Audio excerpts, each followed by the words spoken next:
Good evening, everybody. I'm David Suddjian, and this is Bird Bombs, helpful bursts of ID info.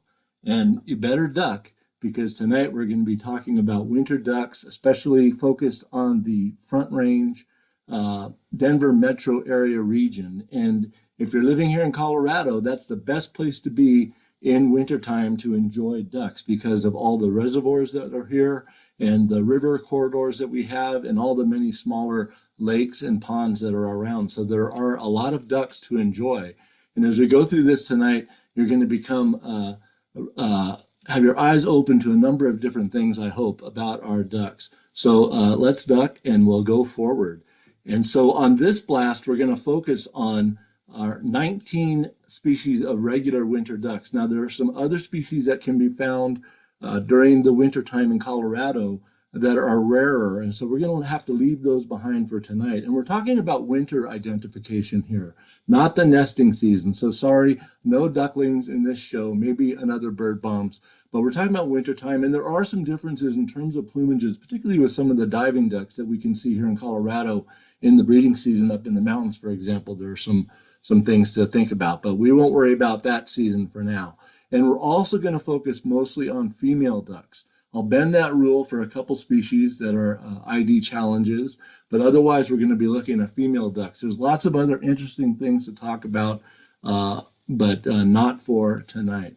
And so take a look at these beautiful male ducks. Now, ducks are the sort of birds that get people into birding, and they are just fascinating to watch, and they are just so beautiful. The male ducks are just a showstoppers, right? And so they are real dapper dandies. But this bird bombs is going to give the dames their due. So we'll pay a little more attention to the females, a little drabber perhaps in coloration, but just as interesting. And here is our array of species that we're going to consider tonight. It's a lot. And so we have 19 different female ducks represented here. And you can already start to look and see that there's a couple things you want to pay attention to. One is that you can learn a lot from the head shape and the markings on the head. And the other is the bill shape and color. So with just those two elements, head shape and markings and bill shape and color, you can identify all the female ducks. And you may say, well, they're always with the boy ducks, right? But that's not always the case. Sometimes they're by themselves and they mix together, and you need to know how to sort them out to be an intelligent birder. All right, so tonight we're talking about birds in the family Anatidae. So this is the ducks, geese, and swans, but we're going to narrow it in further to the subfamily Anatidinae with an N in there. So this is the true ducks, and there's about 130 plus species worldwide of ducks. And here in Colorado, there are 32 species that have been recorded. So one thing that's going to help us is to go a little deeper down in the taxonomy ordering, if you will, and we're going to focus on tribes within the subfamily of true ducks. And there's 5 different tribes we're going to look at. There are other ones in the world, but we're only concerned with these 5 that we have in our area. So you may be familiar with some of these names. Others are new. Perhaps the Latin names are all new, and they're kind of fun. So we have Carinini, Anatini, Aethiini, Mergini, and Oxyurini. All right, so we can have fun with that. And so we're familiar with some of the names like dabbling ducks and others a little less so. But here's our 19 focal species for tonight, these regular winter ducks. And I've color-coded this so it matches those tribe names. Now, the wood duck is our only representative of the perching ducks. And then we have 6 species of ducks in our consideration tonight that are dabblers, dabbling ducks. And they are of 3 different genera. So spatula makes sense for the shoveler, right? And Mareca for 2 of them, and Anis for 3 other ones. And then in the orange, we have this group called pochards. Now, in the old world, there is a species of duck called the common pochard, and that's where the name of the group comes from. And they're all in this genus Aethia. And Aethia. And so Aethia has these 5 species that we're concerned with tonight. And one of them, the greater scaup, may be a little bit less familiar than some of the others, or maybe canvasback too. But some of these are very common ducks in our region in the wintertime. In green, we have the sea ducks. And so here we are in Colorado when we're considering sea ducks. Well, some of these birds and some others in the group that we're not featuring tonight, like the scoters, have a strong presence out on the ocean along either coastline of our continent. And so the sea ducks include this group with the bufflehead and the common goldeneye in the genus Bucephala, and then two genera for the mergansers, the three merganser species. And last but not least, the stiff-tails represented just by the ruddy duck for us here.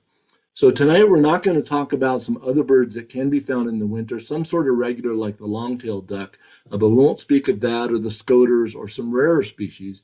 And there's two species that are regular in the spring and through the fall, the blue-winged teal and the cinnamon teal, that we won't consider tonight because we just don't find them during the winter in Colorado except as a great rarity. All right, so let's continue talking about the tribes a little bit and let their natural history give us a little bit of insight into understanding how they relate to each other and how they live. So the perching ducks, i.e. the wood duck, are birds that do perch, and we mostly see that happen in the nesting season, especially early in the nesting season. You'll see them up in trees. Of course, they nest in cavities, and they're built for flying through the trees at good speeds. And they feed much as dabbling ducks do. And dabbling ducks, of course, dabble, right? So they tip up, but they also graze on mud flats and out in grassy areas. And their bills have a special structure called pecten, which is used to strain the water. And we see this most remarkably with the northern shoveler, but all the other dabbling ducks have pecten and strain water. These are lightweight birds, and they can take off directly from the water without having to run across the water. Unlike the next two groups, the pochards and the sea ducks that we consider our diving ducks, along with the ruddy duck there at the end. And so the pochards, they dive a little less deeply than the sea ducks do on average, and they propel themselves with their feet. These are heavier ducks, and they require a runway of water to get off the lake or reservoir or wherever they are, except for the hooded merganser. It can actually sort of take off vertically, but the others kind of patter along. And the sea ducks, the mergini, they also are diving ducks, but they tend to dive a little deeper, and some of them have bills that are adapted to feed in particular sorts of prey, like the mergansers with their sawtooth bills, if you will, that are adapted for catching fish, and others like scoters, especially, that have bills adapted for shellfish. And so notice that both the pochards and the sea ducks, I have underlined, require more than 1 year to reach maturity. So that means that in the wintertime and other times of the year, we're looking at immature ducks of these species that can look different than the adult males or the adult females. And so we need to be aware of that, and we'll look at that a little later on. The ruddy duck, of course, distinctive with its erect tail when the bird is at rest. All right, so let's look at the particular species, and we'll start with the wood duck, or perching duck, and the comments on the bottom of these slides all pertain to female ducks. And notice the orange comments about overall status and occurrence of the species in brief. So the wood duck, what stands out is its helmet-shaped head and this big tear-shaped eye ring. And so very distinctive, and you usually can see those features well to settle on what it is. They're rather dark above, and when you see them flying, they don't show a whole lot, except they do show kind of plain upper parts with a general dark aspect. And they have a fairly small bill. So contrast that, of course, with the shoveler, which has a large female, big bright orange shovel-shaped bill. Very distinctive, and they often have the bill down in the water straining and sometimes feeding in groups and moving in circles. In the northern hemisphere, they always go counterclockwise, and so very distinctive behavior there. If you're not noticing that, notice on the female shoveler that it has an indistinct eye line with that orange eye. So the eye line is there, but it's not real strong.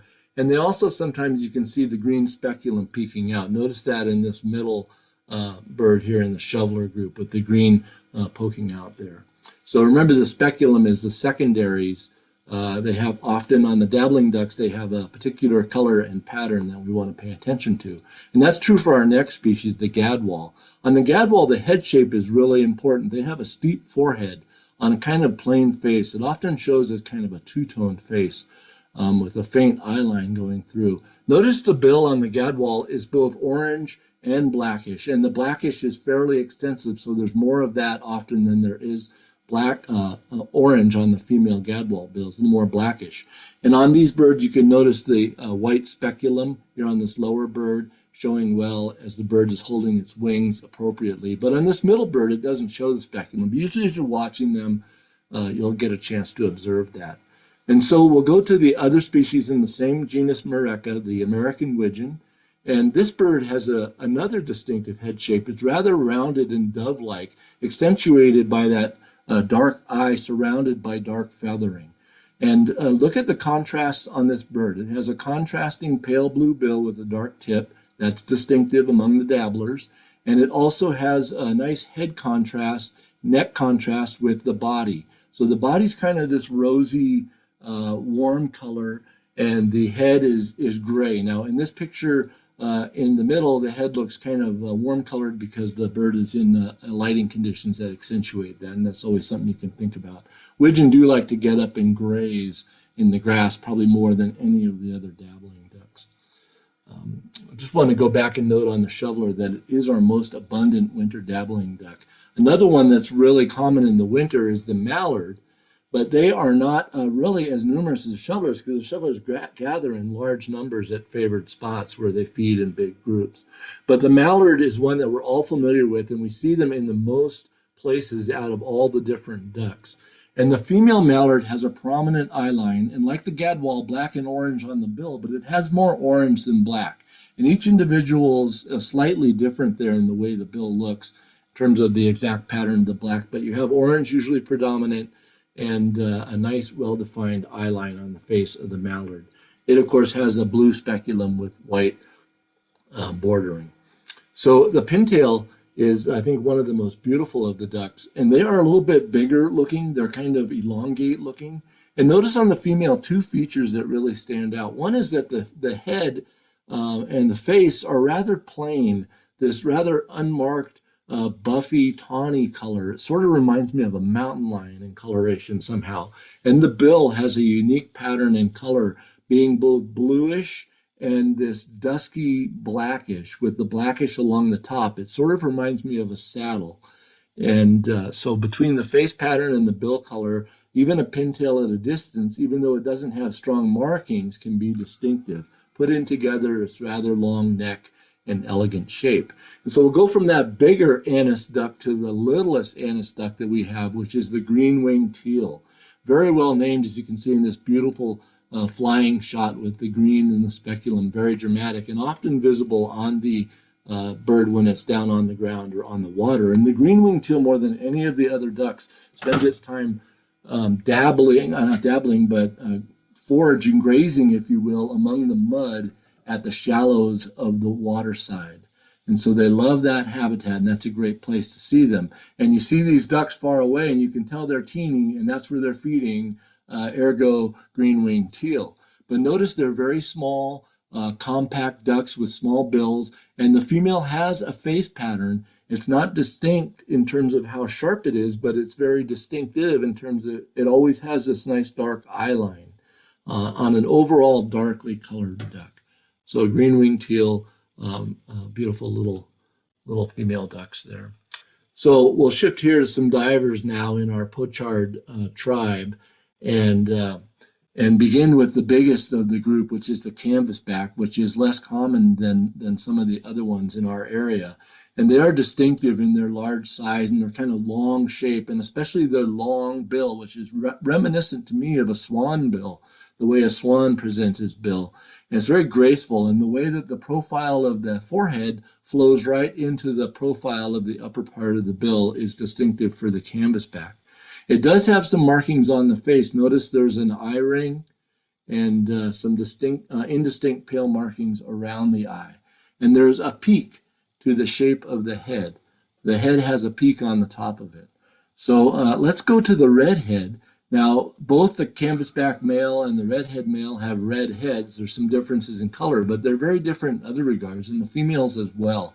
So I think of the female redhead as one of the plainer of the pochards. She has some various markings, pale markings on the face, but they're not very distinctly marked. The eye ring is a little bit sharp, but the pale areas on the front of the face are a little bit mottled and variable in how they present themselves. But notice the head is kind of dome-shaped and rounded, and the bill kind of matches the pattern on the male's bill. So the male has a fairly bright pale blue bill becoming paler toward the tip, and then white with a subterminal band, white band, and then black tip.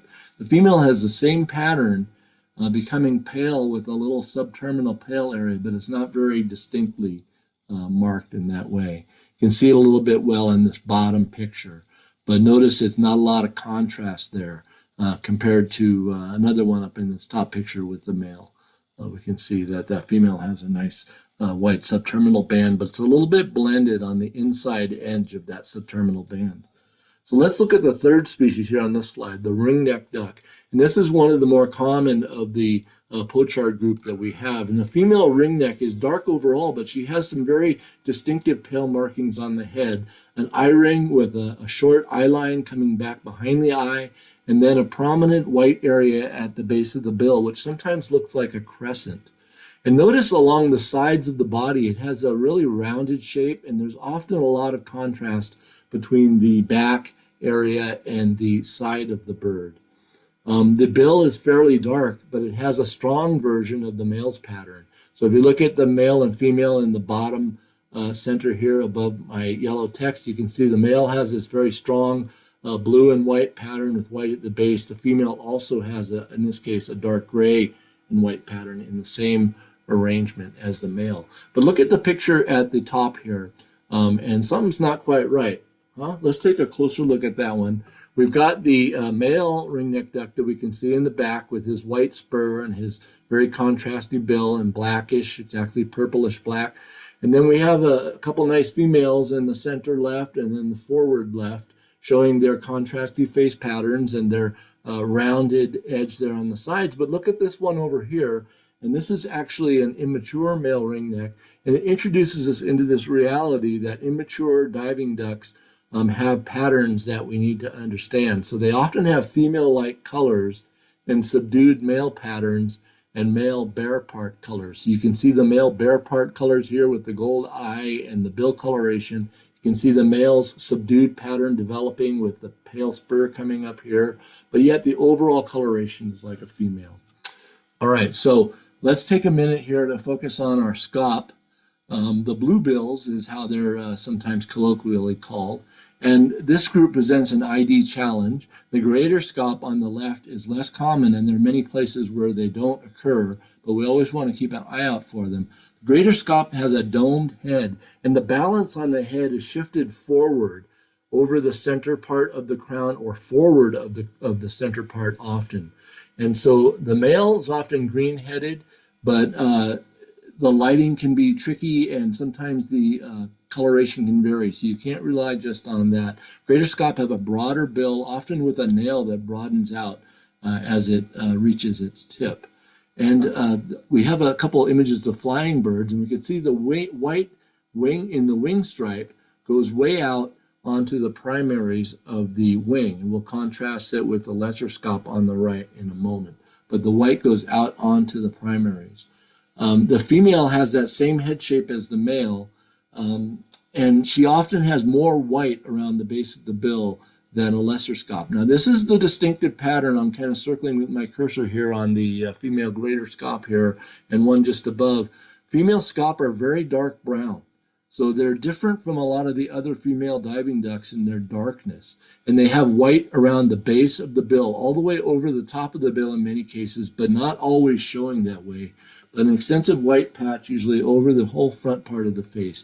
Greater extent on the greater female scaup usually. So we have some nice images of greater scaup here, but who is this guy over here on the right side of this group of dome-headed greater scaup? We have this little one here, a little bit different looking. Notice there's even some head coloration difference, and there's a little difference in the head shape. And so this is indeed a lesser scaup that's over here on the right side of this group of graders. So let's look at the lesser scaup over here on the right side of the page. They have a smaller head, and the head shape is different. The balance of the head is to the rear of the crown, and there's a distinctive feature. They have a ruffle on the hind crown, what I call a disturbance on the hind crown. And this is this little ruffle you see sticking up in the back of the crown here and down here highlighted by this line, and you can even discern it a little bit on these more distant ducks.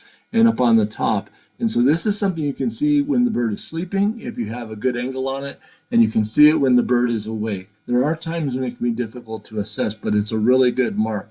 The wing stripe on the lesser scaup only goes out onto the secondary, so it only goes halfway out on the wing. You can see on this distant flying birds, you can see that pattern where the white stops halfway out, and then a closer view over here on the right-hand side.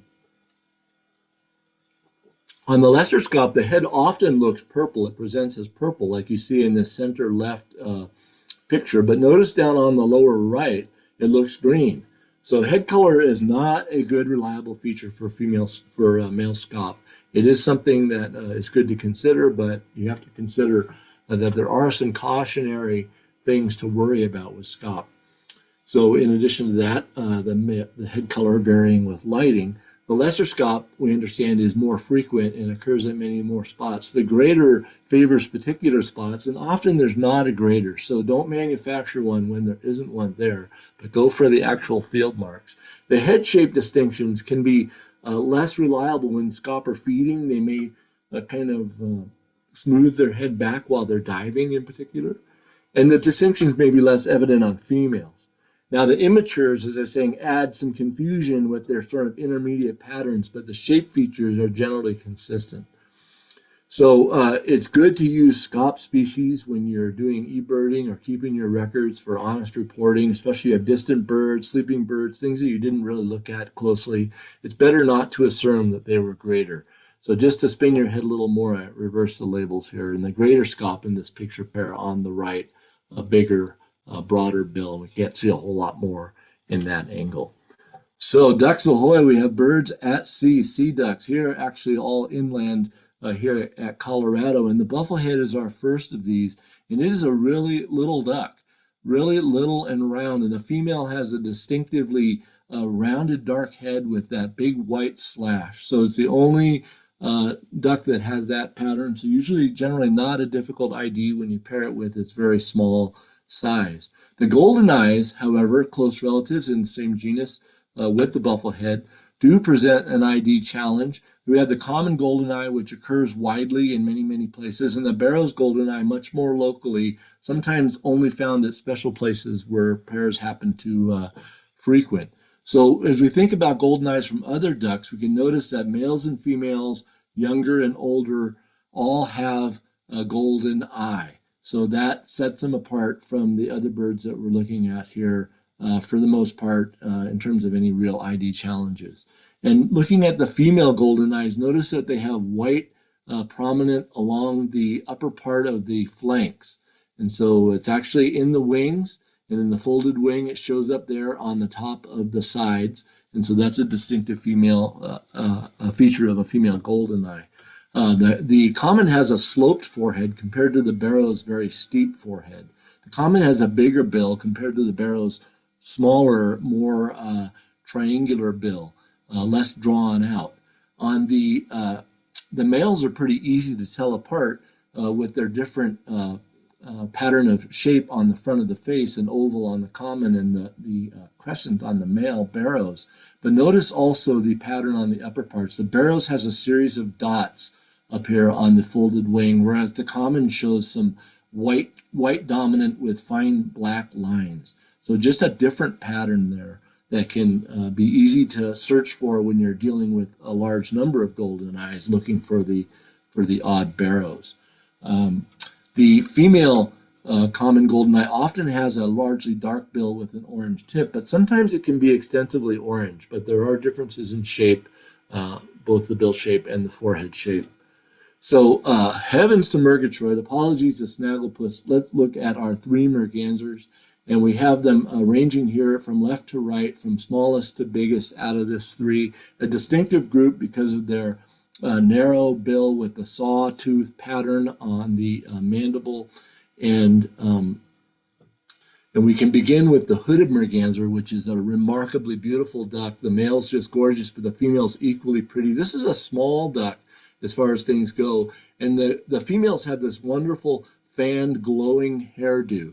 You never hear birders talk about hairdos and salons as much as when they're looking at hooded mergansers. Women especially will start saying, oh, she was just at the salon. It's great. But they really resonate with people that way. But notice the female bill is orange based and the male's bill is all black.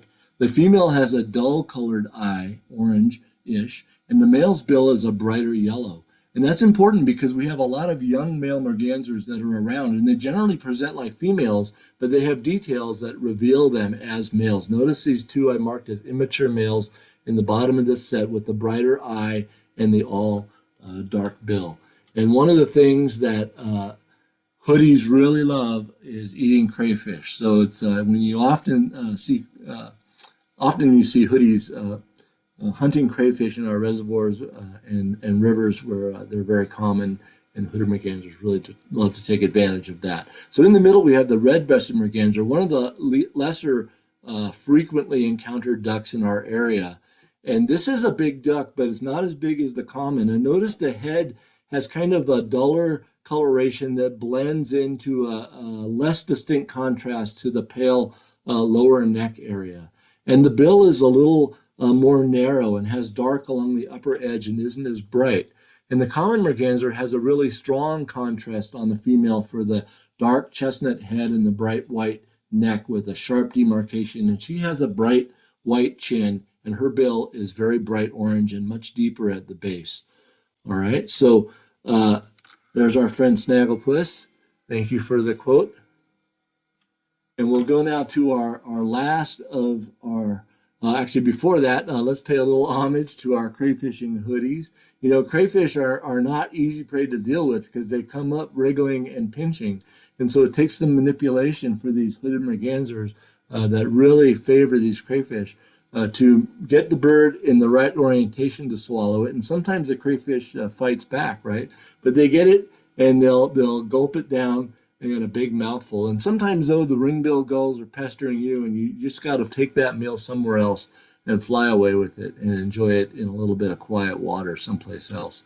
So let's go to one of the smallest for our last consideration of our focal species, and that's, of course, the ruddy duck. And unlike our other ducks that we're considering, the ruddy males are not in their bright coloration during the winter, but they achieve that color early in spring here in Colorado, where they're very showy with the blue bill and the ruddy body coloration. But in the wintertime now, they just have much drabber coloration, but they still have the same clean white cheek. The females, in contrast, have a brown line through a pale brown cheek. Of course, you have the pointy tails erect on many individuals, but when the birds are foraging or motoring along or so on, the tail will be held down. And so you see that especially when they're sleeping or at rest, it's a good mark. Even when the bird has its head tucked in like this, it's very small, short necked and round and dark and dumpy with that tail poking up. All right. So who is the smallest of the ducks we're considering? The ruddy duck is in the running, but you can see from this little chart, it's only one of three among the smallest, and it's not the smallest. The bufflehead average is smaller yet for the adult female weight, and the green-winged teal takes the prize as the smallest of all. In contrast, the common merganser is the largest of the ducks that we're considering tonight. So now I think it's time for review and see what we've learned. Let's begin with this duck. It's got its face down in the water a little bit there, but we can see that it has a gold in the eye. So we can go for the gold, and we know that we're dealing here with a golden eye. And looking at the patterning, we see it's a male by the coloration and the contrasting above, but we see all that line of dots tells us, of course, a male Barrow's golden eye. So let's take a look at this next picture. We're staying on this golden eye theme, and we know right away that we have a male Barrow's at #1 position there. And the #2 bird looks similar, right? It's got the same head shape, but it doesn't have that white crescent. But it also doesn't have an orange bill of the female. Its bill is like the male's bill. So what's going on? Well, this is a young male Barrow's golden eye at position #2. All right, so take a look over here on the right. What sex are those two birds? So if the two on the left are males, we can conclude from the bill coloration at least, and the birds are mostly underwater here, notice, in this particular shot, but from the bill coloration that those are females. And so what do you see? So I noticed that one has a bill that's pretty much entirely orange, and the other has a bill that has some blackish at the base. The bills look like they're somewhat different shapes. That's a little bit hard to evaluate in this picture, and I wouldn't trust that entirely with one image. But I can look at the head shape, and maybe I'd say the same thing, I don't trust it, but I see the back bird, number 3, has a steep forehead, and the foreground bird, number 4, has a slope forehead. So I'm going to put these together as the adult and immature male barrows on the left, and a female barrows and a female common 3 and 4 on the right side of the image. How about this bird? So this looks like a male or a female. What do you think? Right, so female, not barrows, I don't know yet, female goldeneye because it has a brown head and the bill is not looking like the male bill, so it's got a colored bill, but the bill's extensively yellow. But the forehead doesn't look really steep, it looks a little bit sloped back. And somehow the bill shape looks a little off for that more triangular shape of the barrows. And we can say this is a female common goldeneye with an unusually yellow bill. But you do see that, and not too rarely as you start to look at a lot of them. How about this bird? Okay, so it looks not quite as cleanly marked as a adult male, but not quite right for a female either. We see a lot of pale on the sides developing, if you will, and there's an unusual pale mark on the front of the face. The shape of that mark matches with what we know for a common goldeneye. So this is a immature male common goldeneye. So here's a quiz out of the blue. And who is this? Well, there's only 2 species of ducks that have this back pattern. I didn't call it out on the earlier slide, but you may have noticed the note. So it is this vermiculated back. There's only 2 kinds that have it. And here's the other half of the bird. And you can also notice on this bird, we see green coloration on the head, which we sometimes think of as a greater scop feature, but we also notice the disturbance on the rear crown, which marks this indeed as a lesser scop. Remember, the greater has the balance forward on the crown, fairly narrow nail on the bill. So keeping it on the scop theme, we have to ask, is it scop or is it scalp? Well, I advocate scalp, but the other is perfectly valid, and some Eastern folks say scalp. So in this number 1 picture, top left, we have a whole group of scalp and maybe something else. And we can see the easy ones out are these 2 down here, and those we don't have to worry about. Male hooded mergansers with the white fan and the golden eye and the nice white and black markings on the sides there. But the rest look like scop, and we've got some females, but mostly males. And we can see that a lot of these look like they have a nice rounded forward domed head. And the females look like they have a lot of white around the front. Some of them, like this right-hand bird, we can see the nail broadening out. So these are good candidates for which scop? The greater scop. And are they all that, though? Take a look at the bird on the left. And can you discern anything about its head shape? You can see, even at this distance, that disturbance on the rear crown, and notice it looks a little smaller head and a little different. So indeed, that's a lesser over there on the left edge. Picture number 2, we have 3 female scop. Look at the dark body coloration characteristic of scop, and they have a lot of white around the base of the face. So we think about that as a potential field mark, but what else can we look at here? We can look at the head shape. Again, it can be challenging to assess in females, not as pronounced as males, but our balance is over the top or forward, kind of rounded, no obvious disturbance on the rear crown, female greater scop.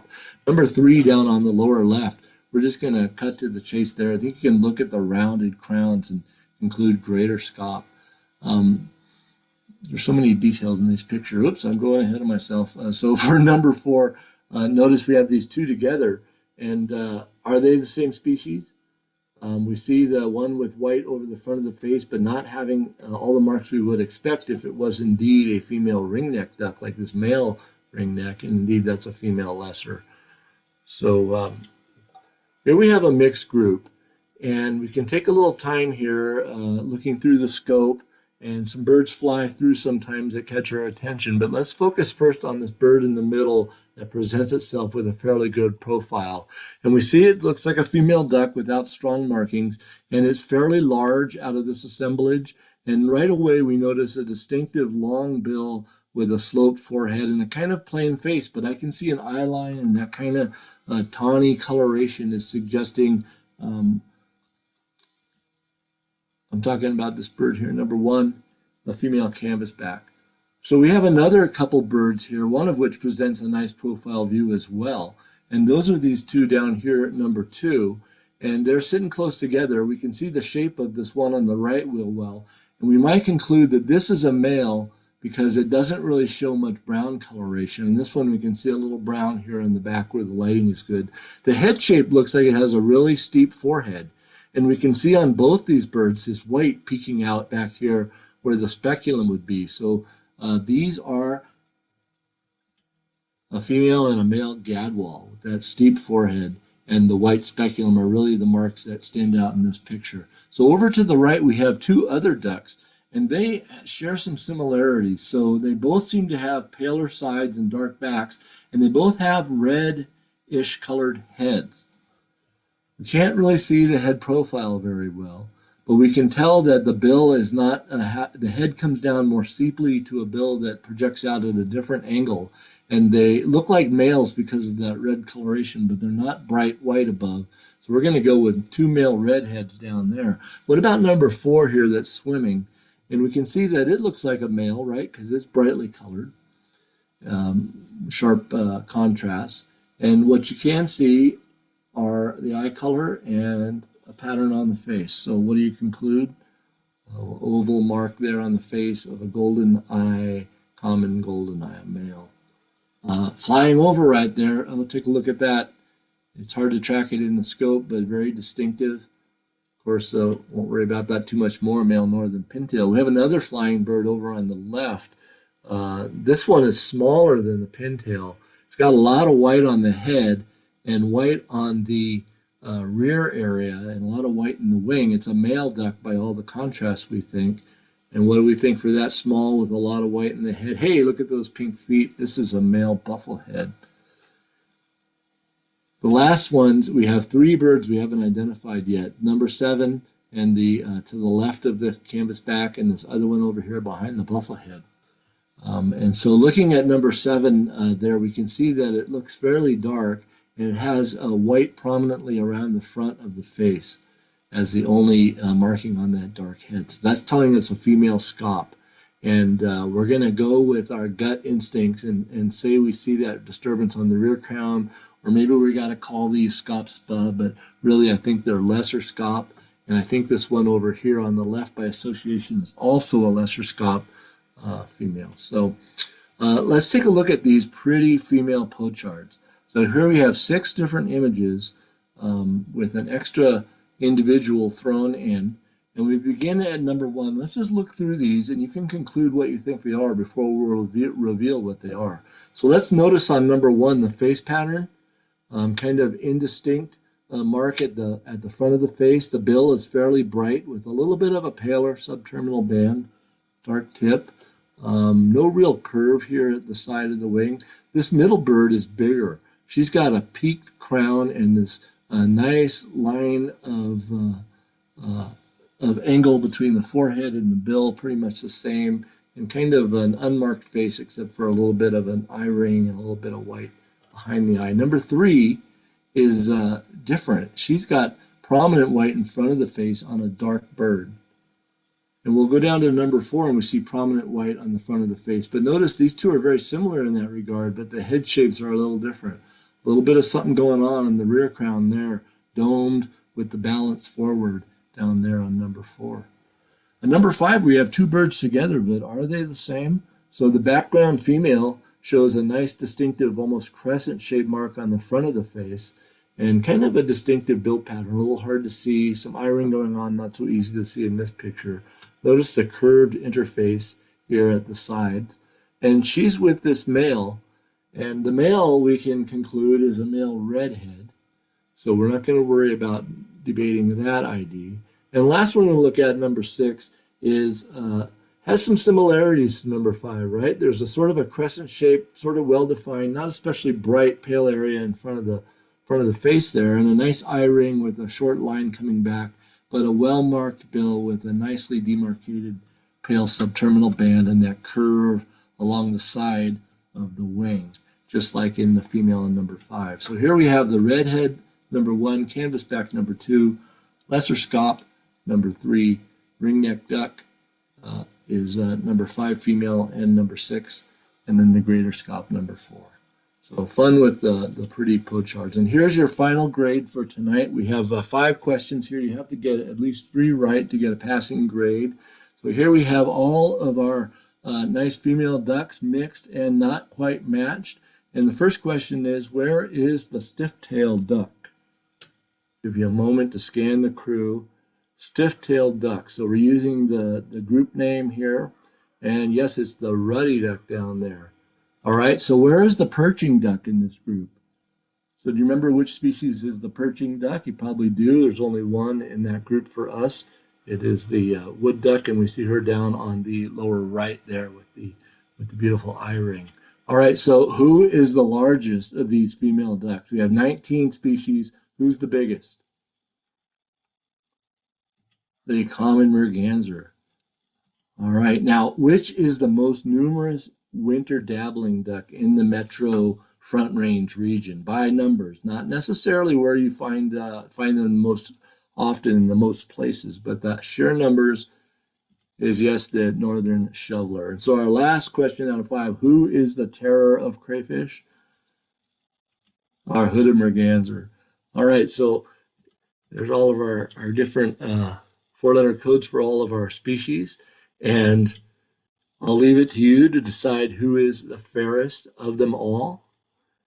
It's been a great journey, and bird bombs cannot happen without the people that contribute their photos, make them available for me to use in this context.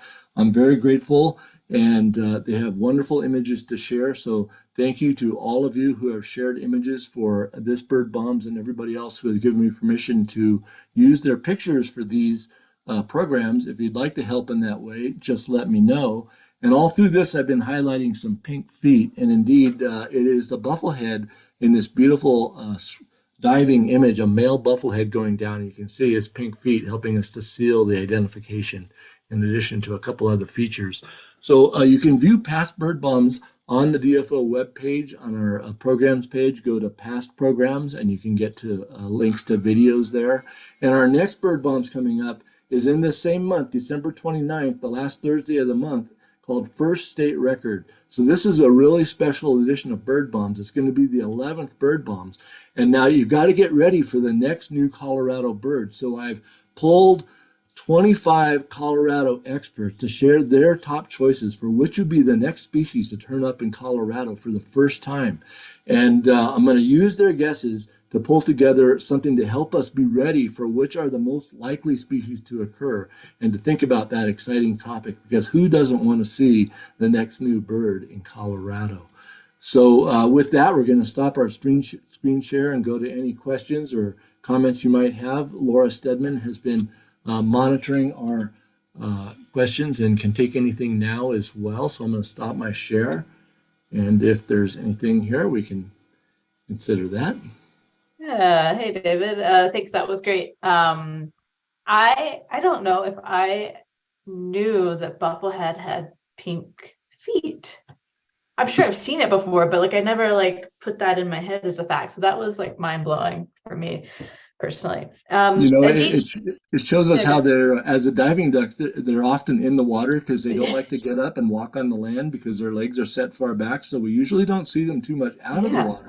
So take a look next time you see them flying, see if you can spot that. Yeah, for sure. That was really cool. So Ajit asked, why do shovelers swim counterclockwise? You mentioned that shovelers in the Northern Hemisphere swim counterclockwise. That also is a fact that blew my mind. I'd never really like paid attention to that before.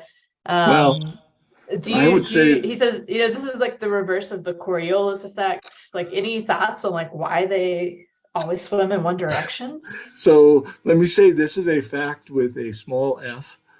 Sure. And I will say that if you go out and watch our shovelers, you will often see that they are swimming in that counterclockwise pattern. And so we got the northern shoveler, which implies a southern shoveler, which Oh. obviously would swim the other direction clockwise, being in the southern hemisphere, presumably. So I'm just going to leave it at that. Is there But they southern do, they do shovelers? do that. I love it. I'm gonna be watching shovelers from now on Yeah. to see what direction they spin in. Yeah, and definitely, folks, if you do have questions, feel free to pop them in the Q&A or in the chat. I'm always happy. I kind of watch them as they come in throughout the talk. So I had another question for you, which is, oh, okay. Susanna asks, you mentioned the nail on the bill. What's the nail? Yeah, I didn't focus too much on that, but all the ducks have a, it's almost like, I won't say a tooth, but a projection that's on the tip of the upper mandible, and it projects out over the front end of the bill, and they use it in their foraging, and it is sometimes differently colored than the rest of the bill. Like on the scaup, it's dark colored where the rest of the bill is paler. And so if you watch for it, you can see it in those situations.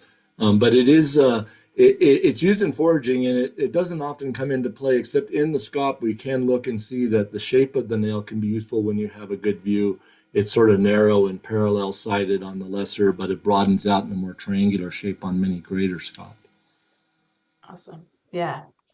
I'm curious, thinking about greater versus lesser scaup. I know that I personally, all winter long, I'm looking at groups of lesser scaup, trying to find, is there a greater in there? Do you have any advice, after watching this, we can be reasonably confident in identification points, but when you think you have a greater scaup, what do you advise? I'm out there, I'm not 100% confident, but I'm pretty sure what should I do? What should I do to either bolster my confidence or, tell myself hey, don't make So I would say cool stuff out of if you nothing. have a reasonable view and some decent lighting and viewing conditions, and you're not dealing with something that's too far away or the birds are angled away and you can't see them well, but if you have a decent view, especially if you're using a scope, it can be very helpful. But even otherwise, you have a decent view, then you should be able to assess the head shape and look for that kind of balance over the front half of the head and a real kind of smooth dome shape on the greater versus the lesser's smaller head with the balance toward the back. And there is that little disturbance on the rear crown. You can see it. And if you're not sure, you have good views of the birds, but you're not sure, you probably don't have a greater. You probably just have lessers. The greater is more locally distributed, and there's a lot of places where they aren't. And usually when you do have that species and you're open to really opening your eyes and looking at what I'm talking about, then you can see that. And I know it's a little frustrating because, maybe I don't have somebody standing there with me to confirm my thought on this, but the reality is when the two are together, they do look different. Now, I will say that greater scaup often will gather in their own groups, and you can have spots where they like to be, and you can have a flock of greater that are sort of independent from any lessers that may be around. Yes, they do mix and match a little bit, as ducks always do, but it's not infrequent to have a group of 10 or 15 or 20 or 30 greater scaup, and that's all there is right in that particular stretch or patch of water, and the lessers are over somewhere else. So it's just a reality, but Yeah. it's a challenge. Yeah, that kind of jives with my experience of I look at them, try to make them into greater scaup and then don't. But then when I see a greater scaup, it's definitely a Yeah. greater scaup. Yeah, yeah. Cool. Let's see. We've got someone asks, do you have a couple of favorite places in the metro region to go looking for these ducks in the winter? And maybe I'll add on, are there any DFO field trips coming up that we should Yeah. join? Yeah, I would say with regard to DFO field trips, virtually all of them in the winter, you can look at the descriptions, but virtually all of them have a duck connection because ducks are a prominent part of our winter birding experience. And we do have a lot of places. Now, some places will freeze up as we get further into winter and become less ducky, but there are many places that retain some open water or have a lot of open water. The Platte corridor is a great place to look at, particularly the areas up in Adams County, around 74th and 88th, and in that region of the Platte where there's inflow of sewage effluent, which keeps the water warm but also nutrient rich and attracts a lot of foraging ducks. That's a great area. Any of the reservoirs that stay open, as long as they're open, can be good places to look. It really becomes a matter of where there's open water, and that's where the ducks will be as we get further into the wintertime. Yeah, definitely. Let's see. Kevin asks, could you revisit if the white on the face of a female scalp helps sort out the greater versus lesser, that big white patch on their cheek there? So this is one of the things, kind of like head color. It's a fun thing to consider, but you can't bank on it entirely because there's a lot of variation. Among the females, the greater tends to have a broader, more bold white patch there, definitely broad going over the top of the bill. The lesser is smaller in its extent, and so that's a general situation, but it's not always the case. And you want to also consider immature male scalps in their first year in particular look a lot like females, but they get a pale area at the base of the bill, but it's not going over the top of the bill and it's not the same shape, and it's less distinct and less cleanly white. But those also can be problems, but you'll notice that they have usually some other slight differences, but that's something to consider. If you see one that has some white in the front of the face and it doesn't go over the bill and it's not really bold, then that might be the young male lesser scalp kind of complicated, or male scalp complicating things. Yeah, sure. Let's see here. Mark asks, which ducks breed with other species? Do we need to be out there worried about a greater lesser scalp hybrid, a Barrow's common goldeneye hybrid, or something even wilder? Yeah, there are a lot of duck hybrids that have been recorded. None of them are prominent in what we see. If you look at a lot of ducks, because there's a lot of individuals, you're going to encounter some unusual things. The male hybrids, of course, are much easier to discern than female hybrids in general because you have a mix of male patterns with bright colors and strong patterns. The females would be less distinctive. I'm not actually sure about how much the two scalp hybridize, for example. Probably some, but you never really hear it. I'm just going to say that it doesn't really come up as a strong concern, and I think it's relatively rare. So we won't. It's best just to shove that under the rug a little bit. But when you do have a male hybrid, sometimes it's unusual, unexpected combos or things that don't, like a bufflehead and a goldeneye. You know, the goldeneyes are much bigger and so on, but they're closely related and they do hybridize. A cinnamon teal and blue-winged teal, which we don't have in winter, is one that mixes, and there are other ones as well. But for the most part, we can get away with not worrying too much. Yes, I did happen to look during your talk because I was curious, and there are 1,600 reports of a common / Barrow's goldeneye hybrid on eBird. So this seems pretty uncommon to me, but. Yeah. Well, I mean, I've never seen one myself, but you know, so I don't worry about it too much. And sometimes those birds can become a focus for reporting too, because they're kind of oddities and people see them and keep track of them too. So it can kind of skew things. Yeah, they're out there. Yeah, super interesting. All right, let's see here. Jane asks, can you go over again briefly how to tell the female Barrow's goldeneye from the female common goldeneye? Okay, this is a good point to mention that our bird bombs become available on the DFO page after the fact, usually a day or two after it airs, and you can review the program there at your leisure and stop and look, and it doesn't race along quite as fast. So there is that. The female, a good thing to look at is the shape of the head. So the Barrow's has a sloped forehead, often with kind of a peak toward the middle. The common has a steep forehead that kind of looms over the front of the bird's head. So the shape of the head is different, slope back versus a looming forward pushed forehead on the Barrow's. Also, the bill of the common is bigger and has a longer shape to it than the Barrow's goldeneye. which is smaller and has more of an even triangular shape. The coloration is often different. The typical common has a lot of dark with a little bit of orange at the tip. The typical barrows is extensively or completely orange. Cool. Thank you. Yeah. And it's great call out that all of these bird bombs are on the website, and great for review. Yeah. Depending on where you're going, right? Cool. We've got one more. Laurel says that they really liked the hind crown ruffling to assist in ID on the lesser versus greater scop. Is it that the shorter feathers don't sort of lay down quite as evenly? Do you know what makes that sort of peak in the back? I think that maybe they're just a little bit perturbed most of the time. Perturbed. And I don't know, but it does seem to be something in just how the feathers lie. And just like, Cooper's hawk can have hackles that these raised feathers on the rear part of the crown. Maybe it's the same sort of thing with the lesser scop.